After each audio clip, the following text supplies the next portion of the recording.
Pertandingan pembuka yang sangat seru baru saja terjadi. Pertandingan pembuka antara Axel versus Paul berlangsung penuh baku hantam.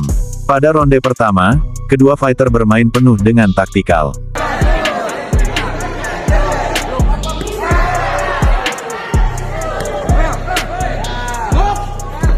Namun memasuki ronde kedua, Axel dan Paul saling jual beli pukulan. Terlihat Axel mendominasi dengan pukulan jab demi jabnya yang bersarang tepat di badan dan wajah Paul.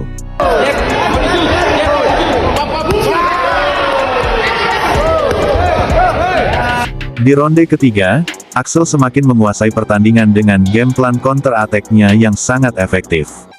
Meskipun di detik-detik akhir Axel dan Paul saling baku tanam, tapi kemenangan akhirnya didapat oleh Axel.